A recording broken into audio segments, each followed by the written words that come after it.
Hello and thanks for joining us on the news on NTA International. I'm Elizabeth Omori. Now let's take a quick look at the headlines.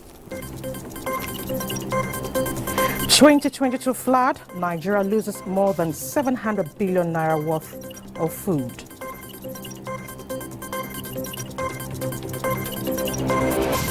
Researchers commend President Buhari for signing into law Agricultural Development Fund Bill.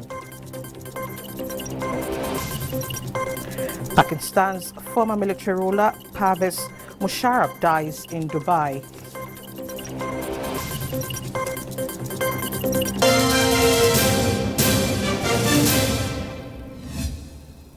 Thanks for joining us. Pope Francis rounds off South Sudan trip with calls for peace at open-air mass as he urges the country's leaders to end conflict and restore dignity to people. In other news, East African leaders urge immediate ceasefire in East Democratic Republic of Congo. Justin Bemui brings us details.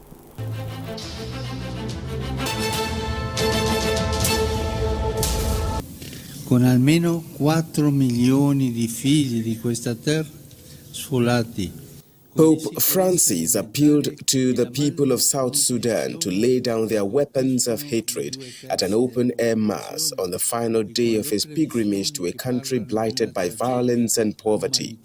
Large crowds of ecstatic worshippers streamed into the John Garang Mausoleum in the capital Juba to see the 86-year-old pontiff, who has made peace and reconciliation the theme of his 3-day trip to the world's newest nation. He voiced hope that the people of South Sudan, a country that has been at war for about half its young life, would build a reconciled future. People waved national flags and sang "Welcome, Holy Father" to South Sudan as the Argentine pontiff moved through the crowds in his Pope Mobile before delivering the Mass to an audience local authorities put at around 70,000. Francis later flew out of Juba for Rome. The Pope earlier had met with victims of war on South Sudan peace pilgrimage. Attendees cheered and waved flags as Pope Francis, seated in a wheelchair, arrived for the meeting with internally displaced persons at the Freedom Hall in Juba, South Sudan. It was the first papal visit to the largely Christian country since it achieved independence from mainly Muslim Sudan in 2011 after a long and bloody civil war. Despite the initial rivalry in 2011, South Sudan was at war with itself just 2 years later in a conflict that killed nearly 400,000 people and displaced 4 million. A peace deal was signed in 2018 between President Salva Kiir and his deputy Riek Machar, but many of its conditions remain unmet and violence continues to roil the country. In other news, East African leaders have called for an immediate ceasefire in the Eastern Democratic Republic of Congo at an extraordinary summit called to find ways of calming the raging conflict. The talks were hosted in Burundi by the 7-nation East Africa community, which is leading mediation efforts to end the fighting in the vast Central African nation. A resurgent rebel group known as the M23 has taken swathes of land in the mineral-rich East, and fighting is continuing despite a peace roadmap hammered out in the Angolan capital in July last year and the deployment of an EAC force in November.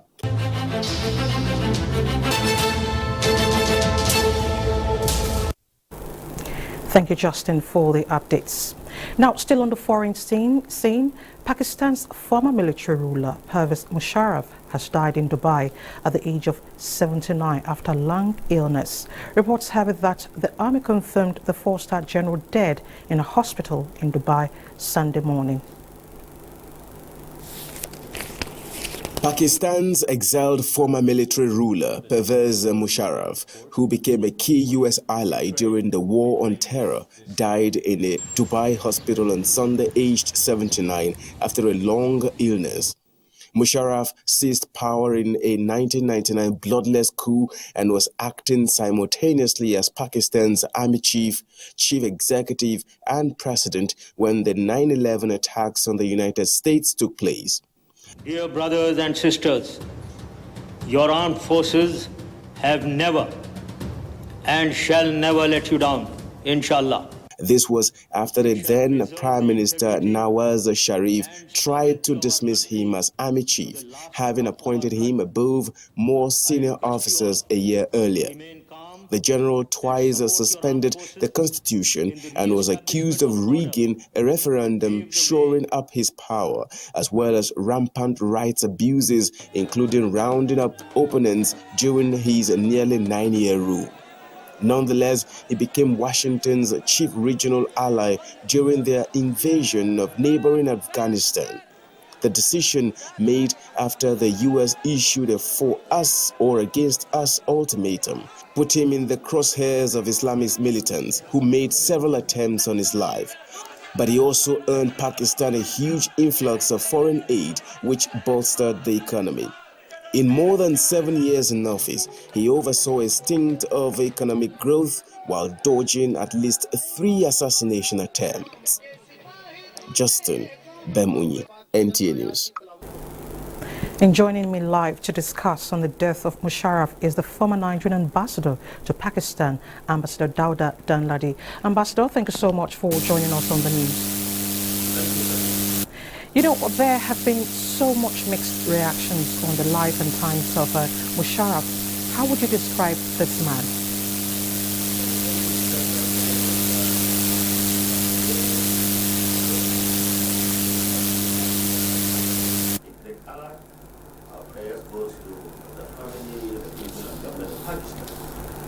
Musharraf was a very courageous, dedicated and patriotic leader who, when he was appointed in 1998 as the chief army staff, at that time Pakistan was facing very serious challenges, ranging from growing terrorism.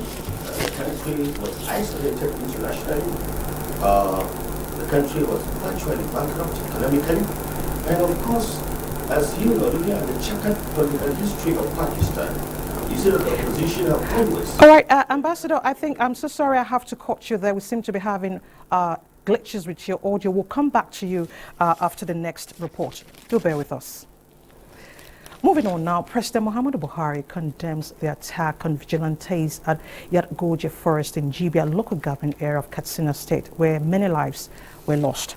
Reports say the insurgents ambushed a convoy of vigilantes in the forest as they went to recover stolen cows, leading to the killings. The president, in a statement, pays tribute to all those vigilantes killed by the terrorists, saying that the sacrifices of the brave men who are working to prevent and punish crime in their communities will not be forgotten. And in other news, the Academic Staff Union of Colleges of Agriculture is optimistic that with the signing into law of the Agricultural Development Trust Fund by President Muhammadu Buhari, the agricultural revolution aimed at diversifying the country's economy is achievable. National President of the Union, Dr. Peter Aboki, stated this at a press conference at the end of the 4th National Executive Council meeting of the Union. Ilyasu Ali Yakubu reports. In the past 7 years of President Muhammadu Buhari's administration, the agriculture sector has been receiving tremendous funding aimed at diversifying the country's economy from overdependence in the petroleum sector. However, despite this support, the non-inclusion of colleges of agriculture in TET fund funding from 2011 to date has been hampering training in mechanized farming in various agriculture and research institutions in the country. Now that the Agricultural Development Trust Fund has been signed into law by President, the union said if the right people are put in place to manage the fund, Nigeria will be among the leading committee of nations in the agri sector. The Union National President lamented the infrastructural decay of training facilities of the colleges of agriculture, hence the appeal for more funding. The strategic positions of colleges of agriculture cannot be overemphasized because of the categories and the caliber of training that we give to the nation, the technical aspects, which is key to development of the sector. The Academic Staff Union of Colleges of Agriculture is championing President Buhari's drive to make agriculture the economic window of Nigeria's journey to prosperity. In Abuja, Ilyasu Ali Yakubu, NTA News. Now to the 2022 flood report. The federal government has received report of the 2022 flood on how it affected food security nationwide. The report, which was submitted to the Minister of Agriculture, indicated that the country lost crop worth more than 700 billion naira. Musa Babali tells us more. The 2022 flood assessment was carried out by the National Agricultural Extension and Research Liaison Service of the Ahmadu Bello University Zaria. The said assessment was jointly conducted by the staff of the Extension Department. The report submitted to the Minister of Agriculture highlighted the damages and cost analysis of the produce due to the flood. The total amount of loss to crops, including cereals, legumes, tubers and vegetables, was put at more than 384 million naira, while assessment impact on livestock, cattle, poultry, goat, sheep, pigs and snails was above 93 million naira. In the area of fisheries, the country lost more than 100 million worth of fish and other infrastructure. And then we must improving our runoff management through the provision of erosion control measures in towns and villages and construction of groundwater harvesting reservoirs within the catchment of the rivers. Minister of Agriculture and Rural Development, Muhammadu Mahmoud Abubakar, says government will look at the recommendation towards mitigating flood and other environmental challenges. Because of the technological advancement, because of the population growth, need for electricity, for water, for agriculture and all that, it becomes necessary to construct certain dams to also prevention of flood. Yes. And with this current Presidential Committee on the Prevention of Flood Disaster, all of this is being taken into consideration. The total losses to the 2022 flood as compiled by the Ministry of Humanitarian, Disaster Management and Social Development was put at over 4.2 trillion naira. In Abuja, Musa Baba Aliyu, NTA News. And back to the discussion on the death of Musharraf. And Ambassador Dauda Danladi is still in the studio. Ambassador, we appreciate your time. Thank you very much.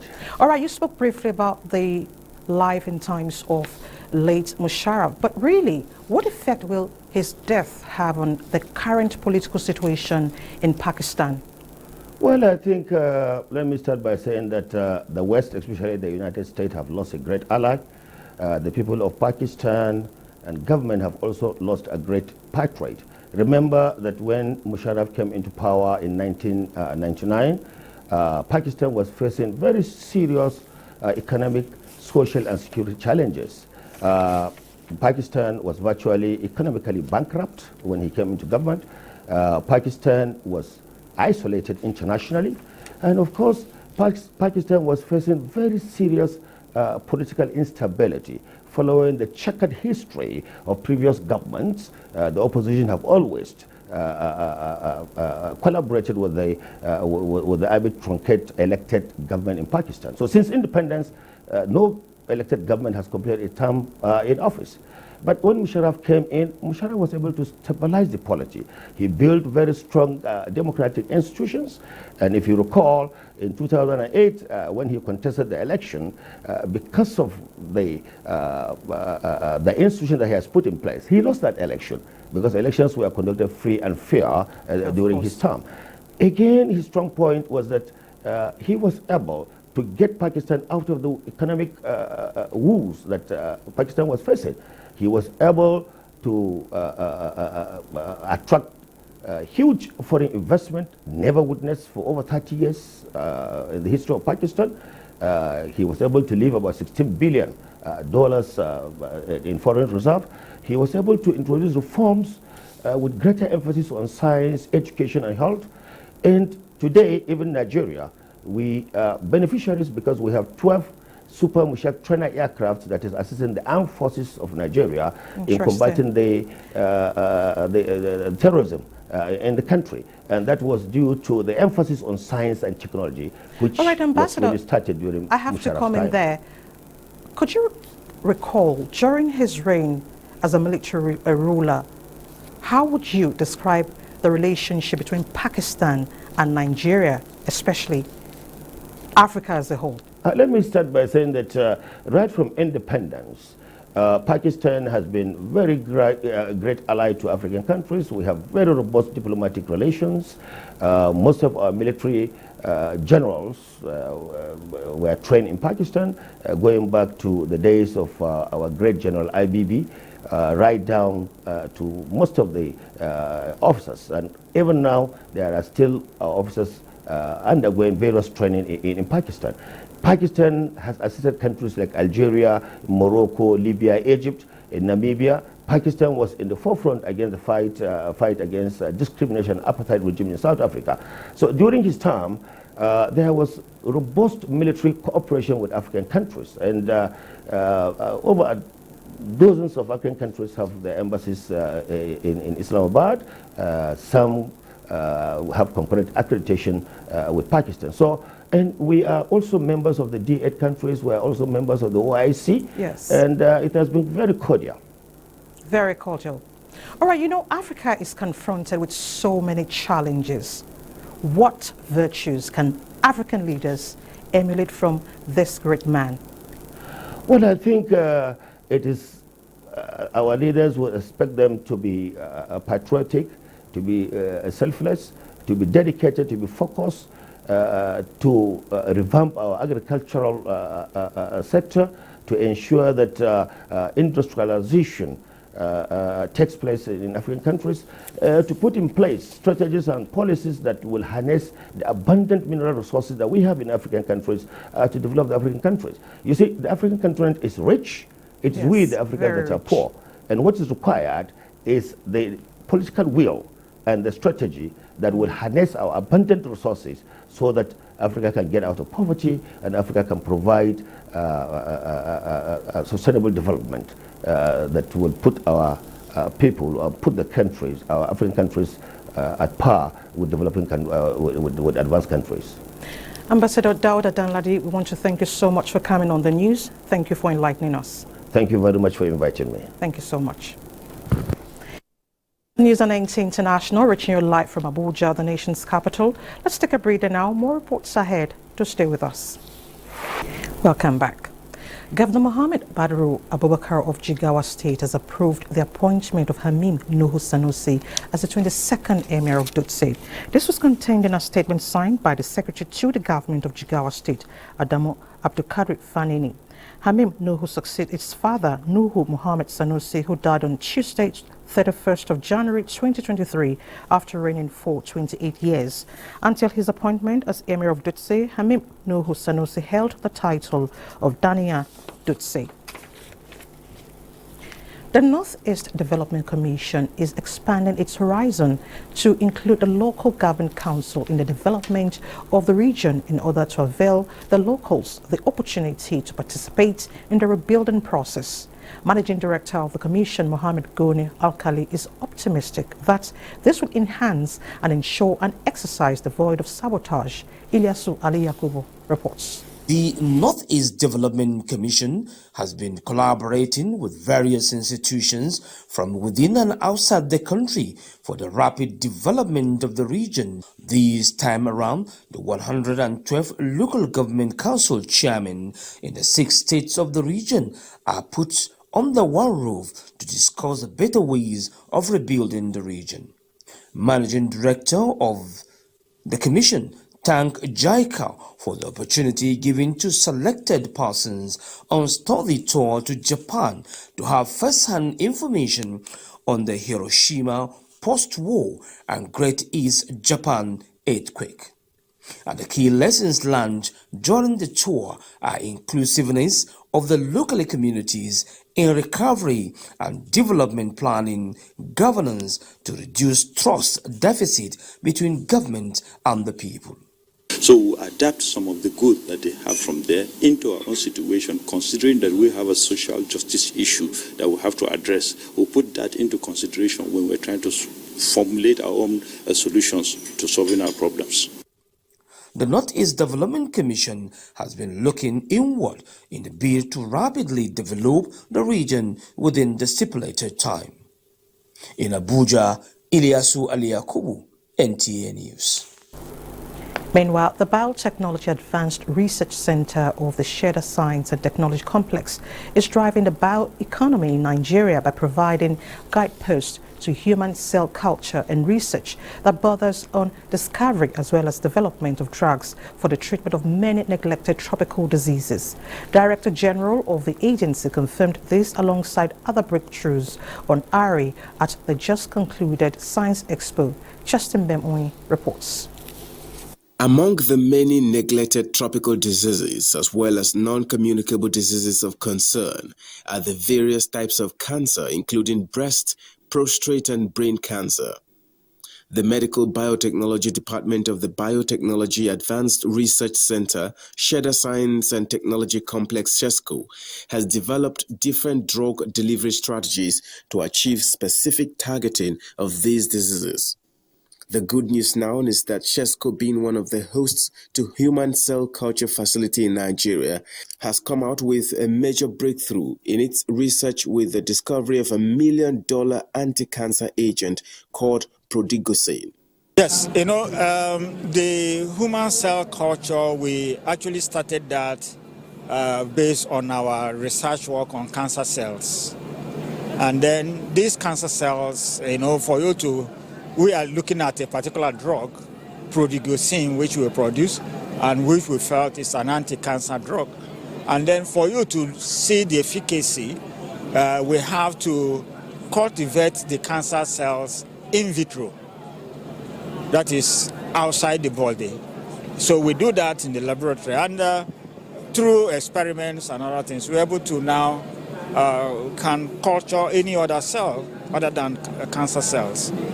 It's almost the same protocol. It's just the media you use, that's what's different. He confirmed they have tested the efficacy of this drug on breast cancer cell lines and equally compared it with paclitaxel, a well-known anti-cancer drug that is FDA approved, and they were found to be at par. Why it is unique is that you get this from West, from what we call West. If you go everywhere now, you see polythene bags scattered everywhere. So we get these polythene bags, and that's all. We use certain microorganisms to act on it, and you have prodigosane produced. The production of this drug, the DG says, is still at the pilot scale, and there is ongoing effort to scale up its production to meet the growing demands of its application to research on tumor cells in general and triple-negative breast cancer cells in particular. Also, it is confirmed that this drug is quite promising as it stands to compete favorably in the market, being that it is produced locally, and it will be readily available and very affordable. Justin Bemunyi, NTA News. Nigeria's National Lottery Commission says it is determined to ensure the socio-economic development of the country through the promotion of national interests. Director General of the Commission, Larry Bajabiamila, said this while inspecting some facilities in Abuja. Hamen Jabani reports. It is believed that revenue from the exchange of winning numbers will be invested in social welfare works, creating a better living environment for the people, thereby having significantly improved investment in education, health, transport, housing, culture, sports and tourism. It is in the light of that the Nigerian Lottery Regulatory Commission put everything in place to see to the take-off of Nigerian National Lottery. The national gaming, which is set to commence in February, the Commission said it will not be an addictive gambling, but a responsible lottery with all measures put in place and to add to sport economic development. Enhance, it will contribute, and it will also economically help Nigerians in different ways as well, in the health sector as well, and definitely education. Employment from LRA to employ more Nigerians, and then also the fund generated will also be used to enhance Nigerians and Nigerian society as a whole. The national game is now looking at not just at the regional level, but now at a national level. That mere fact that we are coming with this national game to change people's lives will bring that credibility that people would believe in us, that yes, we're actually here to change lives of Nigerians. The national games will be expected to be live and will have jackpot, instant win, and other games. Hamman Jabani, NTA News. Talking sports now, Al Ahly of Egypt and Al Hilal of Saudi Arabia are through to the semi-finals of the FIFA Club World Cup in Morocco. Austin Edemudu in Rabat, Morocco brings us details. It is match day 2 in the ongoing 2022 FIFA Club World Cup holding in Morocco. We are right here at Rabat, where we are going to witness the match between Al Hilal of Saudi Arabia and Wydad Casablanca of Morocco, here in Prince Mullah Abdullah Stadium.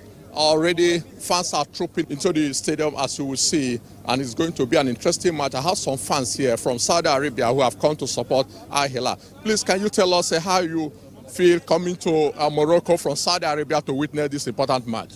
We are happy to meet at this competition. So we wish that we will win. We will support. We will give everything. Let's see how the match is going to pan out. And that ends the news at this time on NTA International. Thank you so much for watching. Do ensure to always take action against rape and rapists. I'm Elizabeth Omori.